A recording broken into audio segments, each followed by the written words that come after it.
अब एकदम हमारी किस्मत जर गल हो। हम तो सोचे चलो हम रानी बन के रहो, यहाँ नौकरानियों इतना हमारी इज्जत ना बाटे। ये बुढ़िया बहुत बड़ी बड़ी फेंकत रहा कलश की हमारे घरे आई तो ना पतो ना रख बिटिया रख ये नौकरानी लेके आई ले। अब करत कर हमारी जिंदगी नरक हो गई। बेटवा ना लायक पैदा करे से बेटवा जन्मता मान नौले हो तू बिना बेटवा करा लू तू फुकौना गली गली जब देखा तो ललकी पियर की देखल करी कहा जनी को माई बहन के देखे देखा चाटत हुआ आज न हम बताई आवा फुकौनु न कमाथा न धमाथा। अब मैयो बाबू का आँख फूटल लिया के तो कोला भूजल निकोला लाई लिया के फंसा दे घरे हमके ना पता रहा जहाँ जाए हमारे सखी सैलर कहा नहीं गए तो कैसे तो रदमी कैसे ये फुकौना तबो भाव ना देता तबो जाता दूसरे का लड़की पियर की देखा बुढ़िया के बहुत घमंड अपने बेटवा का ना आज बूढ़ा आम बहुत न बनौली खियौली मजली धोली न खियाई है ना चाय चूड़ी का आग परोस दे मुँह से खाइए कनवा से धुआं फेंकी है एकदम बियौले है नमके कहो ये दुल्हन का हो। अरे तनी दुकवरा गोरत आए हैं तो यहाँ का जरा था हो। अच्छा ये बतावा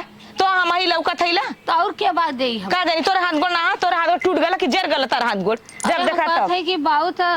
टाइम से दू रोटी बनवा तो हम ओकरा धैले हमारे ना है उनका करेजा बना के खियाव दे न लाए के खबेटवा तो हर बाटा फुकाऊ ना कल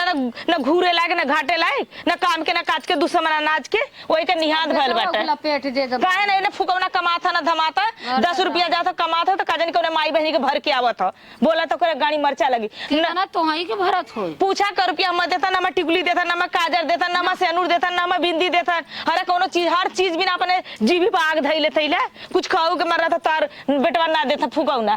फंस गई लिया घरे तब तो अपने माई बाप का दूसरे के कह दे। हाँ दूसरे के चल जाई माई बाप कहिए तो हमारे माई बाप को रुपया होगा चल जगह करे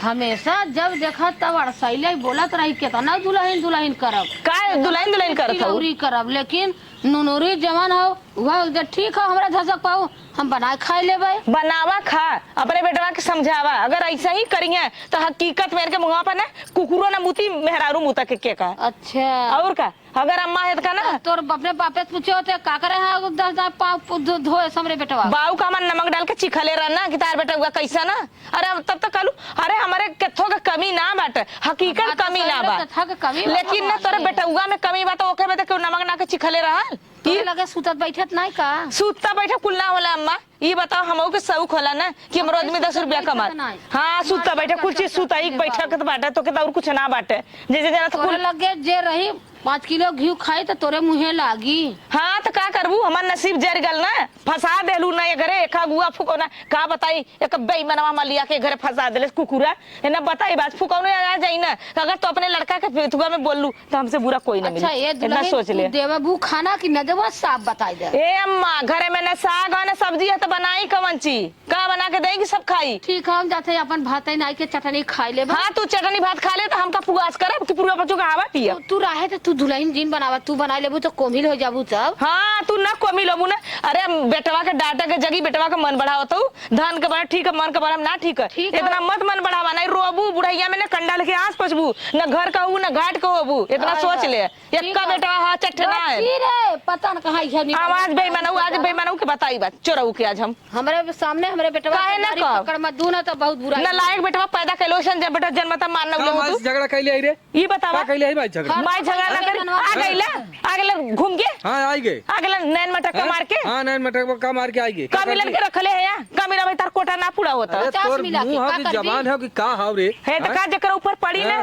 तो इतने चिल्लाई जे अगर सुख से खाई तो ना चिल्ला कायदे से हो जो ना कायदे से रह नहीं ना रह तो डरा का मुंह तक सही हो जाएंगे मुंह तक ये बेटा के सौर सिखाओ तो मारा के ये देख हां आज गईली तोर बाप लिया हमारी क्या कह दे रहा कि तोर इज्जत बच गई। हाँ तो हमारे सर गाड़ी हरदी लग गई मरले तोरे गाड़ी हरदी लग गाड़ी तय आइली हमारे गाड़ी हरदी लग गई हम ना तो के लियाल होइत रे तबले तो कहू हरदी ना लगत तोरो गाड़ी हरदी ना लग हमारे गाड़ी हरदी लगा कोशिश मत करा हमके ना इतना हमारे जांगर ना कि रोज चट्ठे आदमी आवे बियाह करवा दे हमारे सराल के तोरे बाप का इज्जत बचाए ले काहे भाग गली का को नोकले भागी जाती हां कम रुपया में कम दहेज में कैले है बियाह का तोहरा बनिए भागे लका ऐसे बतियावत है शराबी कबाबी के गइल होती ना तो रोज सजवा सबेरवा मारत तो ए फुकाऊ शराबी रहता पी के कम से कम आओ तो इज्जत तक करत हमार तू फुकाऊ कमाता है कोने माई बहरी के देत है काहे कहाँ देते या तो के है कि दे दे और बाकी घर हो दुआर हो खेत हो खरियान हो उ कुल न देखा का देला हैं? का देले हमके माई देखे के मने कैले तो का हमारे डर ना हुआ बहुत बहुत बोलत नगर हो हाँ मैं गुआ को ना फंसा देले एक तो कल ना के थोला एक सकल ना सूरत के लेके हम पता नहीं का करब सकल सूरत सही ना हो नहीं जाए पति जिन मर जाए जाए न मुनर अरे जाए अरे जिन पर पति जिन तू कौनो मारी के जितवा चोराऊ हाँ, मार तो अरे हे मार कहे रे कौन छोड़ देना तार बिगाड़ माई दे हट जो तार कुल माई जवानी हट हट माई हट माई हट हट आगे के हम के मन का बना नहीं भैया जाए माई त नहीं हट तार हाथ जोड़ से जिन मारा आज हम इनकर मने इनकर मन ढेर बढ़ गेल भैया आज माई हब बच गई हट बताई तो फुगरे से आज हैं? जायदा भैया कतो हाथ गोड़ टूट जाई अरे कतो ए लग माई जाई सुन। तो बड़ी बदनामी होई जाना ये देख बाते के देवता न जोन लाते के देवता होलन बाते से ना मनता तो भैया लेकिन जब अब लहगर होई गई अब ना के 4 दिन मारत तड़तड़ा के भैया ने जायदा कतो लग जाई अरे सही हो जाई का सही जगह जीव हैं? निकल जाई तो कर भीतर आई जीभ निकल जाए तो हम जिभिया निकाल ले जायदा भैया अब मार अरे पीटा अच्छा ही बता तय इतनी सीधी है हाँ इतना आज तक केहू के रे ते ना बोली जब नमक रोटी तोरे आगे आ जाला खा के हट का जाते करी अपन जन्मल हन का दूसरे से तब कभी है बात ना नाम खराब हुई अरे एक तो चल माई जाए दे हैं? चल जाए दे अब चल देखी कहाँ गई जायद भैया मारा जी